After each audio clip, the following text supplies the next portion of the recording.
నమస్తే, welcome to college TV. ప్రస్తుతం మనం ఏసీబీ ఆఫీస్లో ఉన్నాం. ఏదైతే గత ప్రభుత్వంలో కొన్ని అవకతవకలు జరిగినాయని చెప్పేసి కాంగ్రెస్ విద్యార్థి నాయకుల జేఏసీ కావచ్చు, కొంతమంది విద్యార్థి నాయకులు కావచ్చు, అనేక మార్లు పోరాటం చేస్తూ కంప్లైంట్ అయితే చేయడం జరిగింది. గతంలో దీన్ని ఇట్లాగే పెండింగ్ ఉంచి ఏదైతే పివి నరసింహరావు యూనివర్సిటీ ఏదైతే ఉందో ఆ యూనివర్సిటీలో జరిగినటువంటి అసోసియేట్ ప్రొఫెసర్ల నియామకాల్లో అవకతవకలు జరిగినాయి, దాన్ని గోప్యంగా ఉంచి కొంతమందికి ఉద్యోగాలు ఇచ్చారని చెప్పేసి ఆ గతంలో కొంతమంది ఆరోపించారు. అయితే ప్రస్తుతం మనం ఏసీబీ ఆఫీస్కి అయితే రావడం జరిగింది. ఇక్కడ కొంతమంది కాంగ్రెస్ నాయకులు కావచ్చు, కాంగ్రెస్ జేఏసీ నాయకులు కావచ్చు, గత మాజీ మినిస్టర్ ఎవరైతే ఉన్నారో ఆయనకు సంబంధించిన అల్లుళ్ళు, కొంతమంది మాజీ మినిస్టర్ దగ్గర బంధువులు ఇందులో ఇన్వాల్వ్ అయ్యి అసిస్టెంట్ అండ్ అసోసియేట్ ప్రొఫెసర్ల నియామకాల్లో భారీ అవినీతి కుంభకోణం జరిగిందని దానిలో భాగంగానే 27 మంది అర్హులైన వారు కోర్టులో కేసులు వేసి దానికోసం వెయిట్ చేస్తూ ఉన్నారని చెప్పేసి ఆరోపిస్తూ ఉన్నారు. ఓకే, ప్రస్తుతం మనతో పాటు ఓయూ జేఏసీ నిరుద్యోగ జేఏసీ చైర్మన్ మానవతరాయ్ గారు ఉన్నారు. ఒకసారి ఆయనతో మాట్లాడదాం. అన్న, చెప్పండి, గత ప్రభుత్వంలో అవకతవకలు జరిగాయని చెప్పేసి అన్నారు. దానికి గల ఆధారాలు ఏమున్నాయి? గతంలో ఫిర్యాదు చేసినప్పుడు మీకు ఎట్లాంటి రెస్పాన్స్ వచ్చింది? ఇప్పుడు ఏమంటా ఉన్నారు? పివి నరసింహారావు వెటరనరీ యూనివర్సిటీలో 105 ఉద్యోగాల అసిస్టెంట్ ప్రొఫెసర్, అసోసియేట్ ప్రొఫెసర్ ఉద్యోగాల భర్తీకి ఆ ప్రభుత్వం చేపట్టమే కాదు, పెద్ద ఎత్తున అవినీతి జరిగింది. అందులో అప్పుడున్నటువంటి వీసీ రవీందర్ రెడ్డి ఆయన అక్రమాలకు అడ్డు అదుపు లేదు. ఎందుకంటే ఆ వీసీ రవీందర్ రెడ్డి కేసీఆర్ ప్రభుత్వంలోని మంత్రి నిరంజన్ రెడ్డికి స్వయానా బంధువు. ఇక ఆయన ఆడిందే ఆట పాడిందే పాటగా మారిపోయింది. అర్హతలు లేని వాళ్ళకి ఈ 105 ఉద్యోగాల్లో నెట్ సర్టిఫికేట్ లేకపోయినా నకిలీ నెట్ సర్టిఫికేట్లు పెట్టిన వాళ్ళకి 2 ఉద్యోగాలు ఇచ్చిండు. ఎర్రగుడి బర్వి అనేటువంటి ఒక అమ్మాయికి, ఆమెకి నెట్ సర్టిఫికేట్ లేకపోయినా నెట్ ఉన్నట్టు 10 మార్కులు వేసి ఉద్యోగాలు ఇచ్చి ఆమె ప్రొబేషన్ పీరియడ్లో కొనసాగిస్తున్నారు. అదేవిధంగా ఆమె పైన ఎటువంటి చర్యలు తీసుకోలేదు.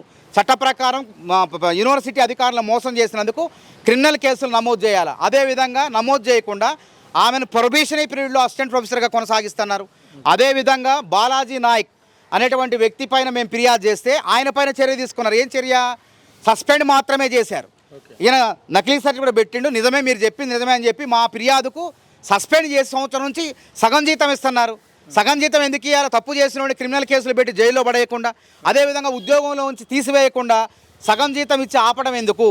ఇందులో ఏదో మతలబు ఉంది, పెద్ద ఎత్తున అవినీతి జరిగింది. ఈ ఇద్దరే కాదు, దాదాపు 105 ఉద్యోగాల్లో అవినీతి జరిగింది. కాబట్టే ఈ ప్రభుత్వంలో అధికారులకు తెలియదు ఈ విషయం. అదేవిధంగా ముఖ్యమంత్రి గారు కూడా తెలియదు, ఈ ప్రభుత్వానికి తెలియదు. కాబట్టి ఇవాళ బోర్డు మీటింగ్ పెట్టి అధికారులు ఇన్ఛార్జ్ వీసీగా ఉన్నటువంటి ఐఏఎస్ అధికారి సవ్యసాచి ఘోష్ గారిని తప్పుదారి పట్టించే విధంగా వారికి తెలవకుండా ఏదో మాయమాటలు చెప్పేసి గతంలో వాళ్ళ ఈ అక్రమ నియామక ప్రక్రియ చేపట్టే కార్యక్రమాన్ని తీసుకున్నారు. ఇలా బోర్డు మీటింగ్ పెట్టారు. ఇద్దరు చెప్తా ఉన్నారు, ఇద్దరు పేర్లు చెప్తా ఉన్నారు.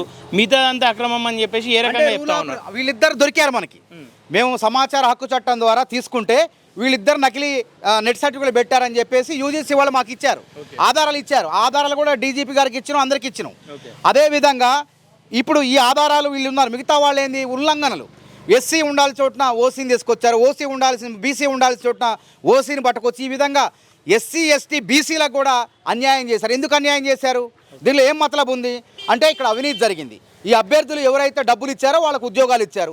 ఎవరైతే నిజంగా రిజర్వేషన్ ప్రకారం ఉద్యోగాలు దక్కాలో ప్రతిభావంతులు ఉన్నారో వాళ్ళందరికీ న్యాయం జరగలేదు, అన్యాయం జరిగింది. అందుకే వాళ్ళంతా కూడా ఏం చేశారు?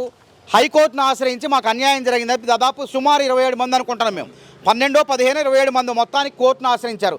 కోర్టులో ఉండంగా, కోర్టు పరిధిలో ఉండంగా ఎందుకు మీరు నియామక ప్రక్రియ చేయాలని చూస్తున్నారు? దొడ్డిదారిలో మళ్ళీ వాటిని కొనసాగించే ప్రయత్నం చేస్తున్నారు. ఆపేసి నేను అంటున్నా, నిజంగా అవినీతి జరిగితే ఆపేసి రద్దు చేసి తాజాగా నోటిఫికేషన్ ఇచ్చి పారదర్శకంగా ప్రతిభావంతులతో భర్తీ చేయాలి. అయినా కొత్త వీసీ 10 రోజుల్లో వచ్చేదాకా ఆగరా? అంటే కొత్త వీసీ వస్తే ఇవన్నీ బయటపడతాయి. రద్దు చేసే ఆ పవర్ ఆయనకు ఉంటుంది. అసలు యూనివర్సిటీ అధికారులకు కోర్టు కాదు, యూనివర్సిటీ అక్రమాలు జరిగినప్పుడు చర్యలు తీసుకునే విచక్షణాధికారం యూనివర్సిటీ అధికారులకు ఉంది. కానీ ఎందుకు తీసుకోవట్లేదు? కావాలని చెప్పి దాట వేసి దొడ్డిదారులో ఈ విధంగా ఉద్యోగాలు ఇచ్చే ప్రయత్నం చేస్తున్నారు. కాబట్టి మేము నిరుద్యోగ జేఏసీగా ఇక్కడ ఏసీబీ గారిని ఆశ్రయించడం జరిగింది. మాజీ మినిస్టర్ హస్తం కూడా ఉంది అని చెప్పి చెప్తాను. తలసాని శ్రీనివాస్ యాదవ్ గారి హస్తం ఉంది, ఆయన సంబంధించిన శాఖ మంత్రి. అదేవిధంగా అప్పుడు వీసీగా ఉన్నటువంటి రవీందర్ రెడ్డి గారు వారి యొక్క వియంకుడు మాజీ మంత్రి వ్యవసాయ శాఖ మంత్రి నిరంజన్ రెడ్డి గారి పాత్ర ఉన్నది. లేకపోతే ఆయన్ని ఆ విధంగా ఉంచరు కదా. కంపల్సరిగా తప్పకుండా చర్యలు తీసుకునే వాళ్ళే. చర్యలు తీసుకోకుండా ఆయన రిటైర్డ్ అయ్యే వరకు చూశారంటే అర్థమైంది. కాబట్టి ఇక్కడ తప్పు జరిగింది, అనేక ఉల్లంఘనలు జరిగినాయి, అవినీతి జరిగింది అనేది స్పష్టమవుతుంది. కాబట్టి ఏసీబీ అధికారులు దృష్టి పెట్టి వారిని అవినీతికి నిరోధక శాఖ చట్టం ప్రకారం వారిని అందరినీ కూడా ఎవరైతే తప్పులకు పాల్పడారో, అక్రమాలకు పాల్పడారో వాళ్ళపైన చట్ట ప్రకారం చర్యలు తీసుకోవాల్సిందిగా వారిని కోరడం జరిగింది. ఈ 9 నెలల కాలం మరి ఎందుకు బయటకు రాలేకపోయింది? 9 నెలలు మేమేమో యూనివర్సిటీ స్వయం ప్రతిపత్తి, ప్రభుత్వం కూడా జోక్యం చేసుకోవాలి కాదు, యూనివర్సిటీ అధికారులే నిర్ణయం తీసుకోవాలి.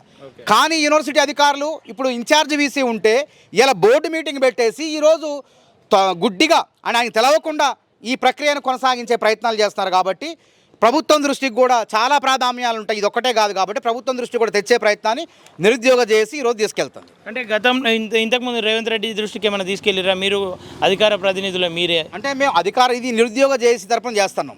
మేమేం అప్పుడు కూడా గతంలో ఆ యూనివర్సిటీకి వెళ్ళి అక్కడ పెద్ద ఎత్తున ధర్నాలు చేసినాం, వీసీ ఛాంబర్ని ముట్టడించినాం. నిరుద్యోగ చేసి మేమంతా, నేను ప్రతాప్ రెడ్డి మేమంతా కూడా, అదేవిధంగా వినోద్ మేమంతా కూడా చేస్తే ఆగిపోయింది ప్రక్రియ. కానీ ఈ ప్రభుత్వానికి అధికారులకు కానీ ముఖ్యమంత్రి కానీ తెలియదు. కాబట్టి ఏదో వీళ్ళు మేము చెప్తే వింటారులే అనుకున్నట్టు ఈ ప్రక్రియని ప్రభుత్వం అనుమతిస్తుందిలే అనేటువంటి ఆలోచనతో వాళ్ళు కావాలని ముందుకు పోయే ప్రయత్నం చేస్తున్నారు. మేమేమంటున్నాము, ఇది కరెక్ట్ కాదు, సరైన చర్య కాదు. ఈ నోటిఫికేషన్ రద్దు చేసి కొత్త నోటిఫికేషన్ ఇస్తేనే నిజమైనటువంటి ప్రతిభావంతులకు, ఎస్సీ ఎస్టీ బీసీలో ఉన్నటువంటి ప్రతిభావంతులకు న్యాయం జరుగుద్దని చెప్పి ప్రభుత్వాన్ని మేము కోరుతున్నాం. ఓకే, ఇక్కడ నుండి ముఖ్యమంత్రి కార్యాలయానికి కూడా వెళ్తామని చెప్పి తప్పకుండా మధ్యాహ్నం 3 గంటల తర్వాత ముఖ్యమంత్రి కార్యాలయానికి వెళ్ళి ఇదే విధంగా ఫిర్యాదు చేయబోతాను. ఇప్పుడు ఇక్కడ ఎట్లా ఉంది, రెస్పాన్స్ ఎట్లా ఉంది? ఇక్కడ మంచిగా స్పందించారు. ఐపీఎస్ రీతిరాజ్ గారు, అడిషనల్ డీజీ గారు చక్కగా మాట్లాడారు. ఇది మా దృష్టిలో వచ్చింది, మేము కూడా మీరు మాకు ఫిర్యాదు చేశారు, ఇప్పుడు తప్పకుండా విచారణ జరుపుతాం. నిజంగా ఎవరైనా అవినీతికి పాల్పడితే తప్పకుండా అవినీతి నిరోధక శాఖ చట్టం ప్రకారం వారిపైన కఠిన చర్యలు తీసుకుంటామని చెప్పారు. ఓకేనా, థ్యాంక్ యూ. ఓకే, చూస్తున్నారు కదా, ఏదైతే దానిపైన అవినీతి పైన పోరాడతామని చెప్తా ఉన్నారు. దీనిపైన ఏ రకమైన చర్యలు ఉంటాయో వేచి చూడాల్సిన అవసరం ఎంతైనా ఉంది. Thank you everyone.